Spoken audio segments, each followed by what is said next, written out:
अस्सलाम वालेकुम। अली मुराद official YouTube channel के तमाम सामीन को खुश आमदीद। कुछ नौजवान 22 साल की उम्र में अपनी तालीम मुकम्मल कर लेते हैं, लेकिन 5-5 साल तक उनको कोई अच्छी नौकरी नहीं मिलती। जबकि कुछ लोग 25 साल की उम्र में किसी कंपनी के CEO बन जाते हैं और पता चलता है कि 50 साल की उम्र में उनका इंतकाल हो गया। जबकि कुछ लोग 50 साल की उम्र में किसी कंपनी के CEO बनते हैं और 90 साल तक हयात रहते हैं। कुछ लोग बेहतरीन रोज़गार होने के बावजूद अभी तक गैर शादीशुदा हैं और कुछ लोग रोज़गार नहीं भी है फिर भी शादी कर चुके हैं और रोज़गार वालों से ज़्यादा खुशहाल ज़िंदगी गुजार रहे हैं। ओबामा 55 साल की उम्र में रिटायर होता है और ट्रंप 70 साल की उम्र में शुरुआत करता है।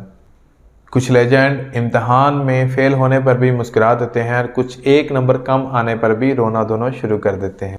किसी को बगैर कोशिश किए बहुत कुछ मिल जाता है और बाज़ लोग सारी उम्र एड़ियाँ रगड़ते रहते हैं।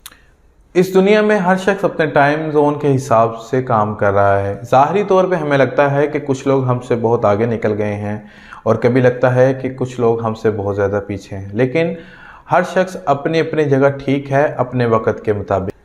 लिहाजा इंतज़ार कीजिए और इत्मीनान रखिए। ना ही आपको कुछ देर हुई है और ना ही कुछ जल्दी होने वाला है। अल्लाह रब्बुल इज़्ज़त जो कि पूरी कायनात का मालिक खालिक है, उसने हर इंसान को अपने हिसाब से डिज़ाइन किया है। वही ज़ात बेहतर जानती है कि कौन सा शख्स कितना बोझ उठा सकता है, किसी को क्या देना है। इस चीज़ को अल्लाह पर छोड़ दें, अल्लाह की रज़ा के साथ ख़ुद को बांध दीजिए और यकीन रखिए अल्लाह की तरफ से जो फ़ैसले आपके लिए उतरेंगे वो आपके हक़ में बिल्कुल बेहतर होंगे और बरवक्त होंगे। लिहाजा जिस भी हाल में हैं इत्मीनान से रहें और खुश रहें, क्योंकि हर इंसान का अपना अपना टाइम जोन है। आज कोई आपसे आगे है तो कोई आपसे पीछे है। लिहाजा हर हाल में खुश रहें और रब्बुल इज़्ज़त का शुक्र अदा करते रहें।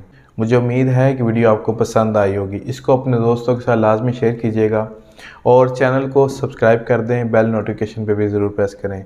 सब्सक्राइब का बटन दबाने पर आपकी कोई कॉस्ट नहीं आती, लेकिन हमें बहुत ज़्यादा हौसला अफजाई मिलती है। तो मिलते हैं नई वीडियो के साथ, तब तक के लिए अपना बहुत ज़्यादा ख्याल रखिएगा। अल्लाह हाफिज़।